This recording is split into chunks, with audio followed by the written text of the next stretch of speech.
जय माताजी मित्रों, हूँ ममता गोस्वामी। मारी चेनल ममतानी रसोई में तमारुं स्वागत है। आज हूँ तमारी साथे शेर करीश दाळ भातनी रेसिपी। तो दाळ भात तो दरेक घर में बनता ज होय छे, पण आजे आपणे दाळने वघारवानी एक खूबी साथे दाळ बनावीशुं। तो जे पण आ दाळ खाशे तेवा बोली तमारा वखाण करशे, तेटली टेस्टी आपणी आ दाळ बनीने तैयार थशे। अने साथे आपणे भात पण बनावीशुं तो एक एक दाणो छूटो अने एकदम सफेद बनशे। तो अत्यारे मैं दाळ भात बनाववा माटे एक मोटी वाटकी भातना चोखा लीधा है और साथ आपणे एक नानी वाटकी दाळ लीधी है। तो आ तुवरनी दाळने आपणे एक मोटा बाउलनी अंदर लई लईशुं अने तेने बेवा सारा पाणीथी सारी रीते धोई लईशुं। तो आज दरेक ट्रीक अने टीप साथे आपणे दाळ भात बनावीशुं तो खूब ज झड़पथी आपणा दाळ भात बनीने तैयार थशे। दाळने मैं पाणीथी सारी रीते धोई लीधी है। तो हवे तेनी अंदर आपणे अर्धा ग्लास जेटलुं पाणी रेड़ीशुं અને હવે આ દાળને આપણે 30 મિનિટ જેવું આ રીતે રેસ્ટ આપીશું। તો આ રીતે દાળને પલાળીને રાખવાથી તેને બફાતા વધારે સમય નથી લાગતો। તો હવે આપણે 30 મિનિટ પછી આ દાળને બાફીશું। 30 મિનિટ જેટલો સમય થઈ ગયો છે અને આપણી દાળ એકદમ સરસ રીતે પલળી ગઈ છે। તો તમે જોઈ શકો છો એકદમ સરસ રીતે દાણા ફૂલી ગયા છે। તો હવે આપણે આ દાળને બાફવા માટે કુકરમાં લઈ લઈશું। તો પાણી સાથે જ આપણે દાળની અંદર લઈ લઈશું। હવે આપણે તેની અંદર ફરી 1 ગ્લાસ જેટલું પાણી રેડીશું। સાથે આપણે એક મોટી ચમચી ભરીને કાચા સિંગદાણા લીધા છે તે અંદર લઈશું। અડધી ચમચી આપણે મીઠું એડ કરીશું। હવે દાળ આપણી બફાતી વખતે ઉભરાય નહીં અને ટેસ્ટ પણ ખૂબ જ સારો આવે તેના માટે અત્યારે આપણે એક નાની ચમચી ઘી લીધું છે તે અંદર એડ કરીશું। તો ઘીની જગ્યાએ તેલ પણ લઈ શકો છો, પણ ઘી લેવાથી દાળનો ટેસ્ટ ખૂબ જ સરસ આવે છે। હવે આપણે કુકરનું ઢાંકણ બંધ કરી દઈશું અને તેને ગેસ પર રાખી અને મીડિયમ ગેસની ફ્લેમ પર આપણે તેની 5 સીટી થવા દઈશું, એટલે આપણી દાળ એકદમ સરસ રીતે બફાઈ અને ગળી જશે। આપણે દાળ બફાય છે ત્યાં સુધી આપણે ભાતના ચોખાને ધોઈ લઈશું। તો ભાત બનાવતી વખતે ચોખાને પણ આપણે 10 મિનિટ પહેલાં ધોઈ દેવાના, જેથી ભાત આપણા સારી રીતે ચડી જાય। तो तेने आपणे 2 વાર पाणीथी सारी रीते धोई लईशुं। चोखाने मैं सारी रीते धोई लीधा है। तो थोड़ું पाणी अंदर रेड़ी अर्धी वाटकी जेटલું અને આપણે ચોખાને 2 મિનિટ માટે સાઈડમાં મૂકીશું। ગેસ પર આપણે એક તપેલી રાખી છે અને તેની અંદર અત્યારે મેં 2.5 ગ્લાસ જેટલું પાણી ગરમ કરવા માટે રાખ્યું છે। તો આપણું પાણી થોડું ગરમ થઈ ગયું છે। તો તેની અંદર અત્યારે ભાતની ફ્લેવર માટે મેં 2 લવિંગ અને 1 ટુકડો તજનો લીધો છે। આનાથી ભાતમાં ફ્લેવર ખૂબ જ સરસ આવશે અને સાથે ભાત આપણા ઉભરાય નહીં અને ભાતની ફ્લેવર સરસ આવે ને દાણો દાણો છૂટો થાય તેના માટે આપણે અત્યારે ભાતની ચડાવવા માટે પાણીની અંદર 1 ચમચી જેટલું ઘી ઉમેરીશું।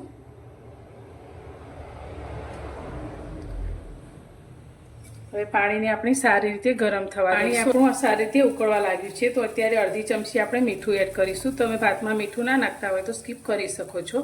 હવે આપણે ભાતને ધોઈને રાખ્યા છે તે અંદર લઈ લઈશું। તો અત્યારે આપણે ભાતને ઓસાવીને કરીએ છીએ। તમે એમનેમ સીધા પણ તપેલીમાં ભાતને ચડવી શકો છો, પણ આ રીતે આપણે ચડવીશું તો એક એક દાણો સારો અને છૂટો થશે।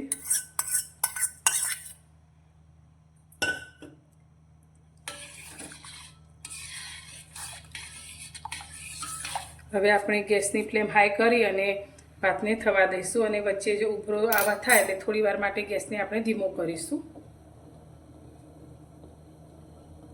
ભાત પર આ રીતે ઉભરો આવવા લાગે છે તો ગેસની ફ્લેમ આપણે અત્યારે થોડી મીડિયમ કરી દઈશું અને ભાત આપણા એકદમ સફેદ થાય તેના માટે મેં અડધા નાના લીંબુનો ટુકડો લીધો છે, તેમાંથી આપણે થોડો રસ અંદર એડ કરીશું।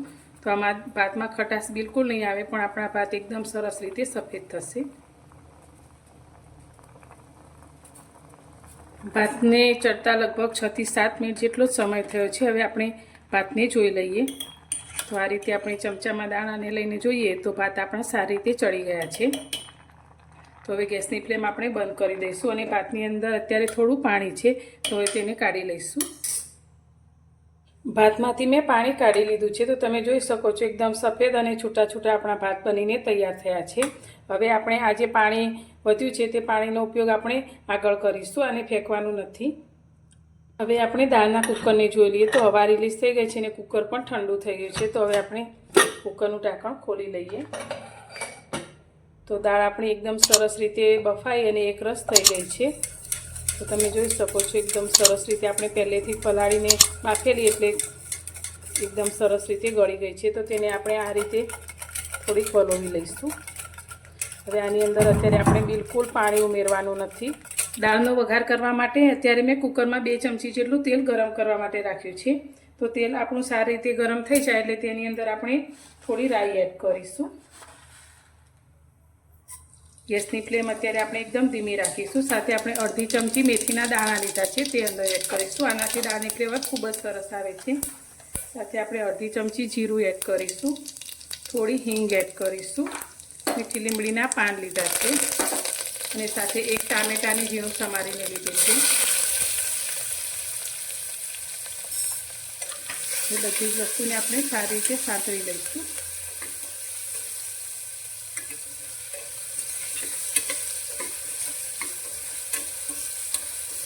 તો આપણે દાળનો વઘાર જે કરવાનો છે તે જ મેઇન છે। જે આ રીતે વઘાર કરવાથી દાળનો ટેસ્ટ ખૂબ જ સરસ આવે છે। તો ટામેટાં આપણા થોડા સોફ્ટ થાય ત્યાં સુધી તેને આ રીતે આપણે સાંતળીશું।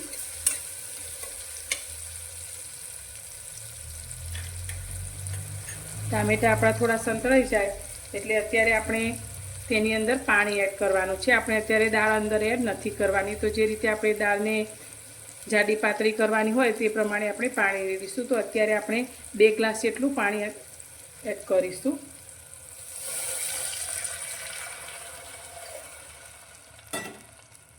અને ગેસની ફ્લેમ અત્યારે આપણે હાઈ કરી દઈશું।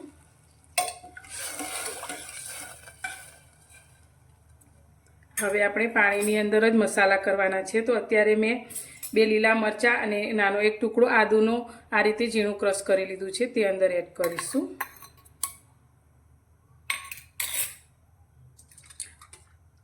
હવે દાળની ફ્લેવર એકદમ સરસ આવે તેના માટે મેં અત્યારે એક તમાલપત્ર લીધું છે તેને આપણે પાણીની અંદર લઈશું। સાથે એક ટુકડો આપણે તજનો લીધો છે, 2 આપણે લવિંગ લીધા છે, સાથે એક નાનું બાદિયાનું ફૂલ લીધું છે। ગુજરાતી દાળ ખાટી મીઠી સારી લાગે છે। તો ખટાશ માટે મેં અત્યારે 2 કોકમ લીધા છે તો તે અંદર એડ કરીશું। તમે કોકમની જગ્યાએ આંબલી પણ એડ કરી શકો છો, પણ કોકમ એ આંબલી કરતાં વધારે સારા હોય છે। આંબલીની ખટાશ બધાને માફક નથી આવતી હોતી, તો અત્યારે આપણે કોકમનો ઉપયોગ કરીએ છીએ। હવે દાળને મીઠાશ આપવા માટે મેં અત્યારે એક મોટો ટુકડો ગોળ લીધો છે તે અંદર એડ કરીશું। તો ગોળ તમે તમારા ટેસ્ટ પ્રમાણે વધારે કે ઓછો લઈ શકો છો। હવે પાણીને આપણે એકદમ સરસ રીતે ઉકળવા દઈશું।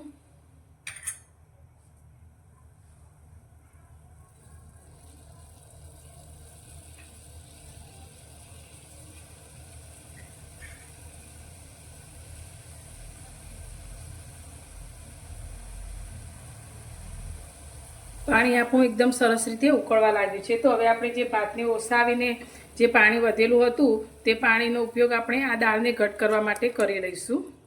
તો આનાથી દાળનો ટેસ્ટ પણ સારો આવશે। આપણે ભાતની અંદર તજ, લવિંગ અને ઘીનો ઉપયોગ કરેલો તે બધી જ ફ્લેવર આપણા આ દાળની અંદર પણ આવી જશે। હવે આપણે થોડા મસાલા કરી લઈશું। મસાલામાં અત્યારે આપણે 1 ચમચી મરચું લઈશું, અડધી ચમચી હળદર લઈશું।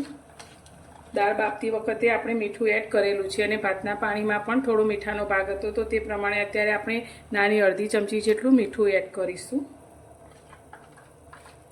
સાથે 1 ચમચી આપણે ધાણા જીરું લઈશું। હવે આપણે કોથમીરના પાછળની જે દાંડીનો ભાગ હોય તે લીધો છે તે પણ અંદર લઈ લઈશું। બધી જ વસ્તુને સારી રીતે મિક્સ કરી લઈશું।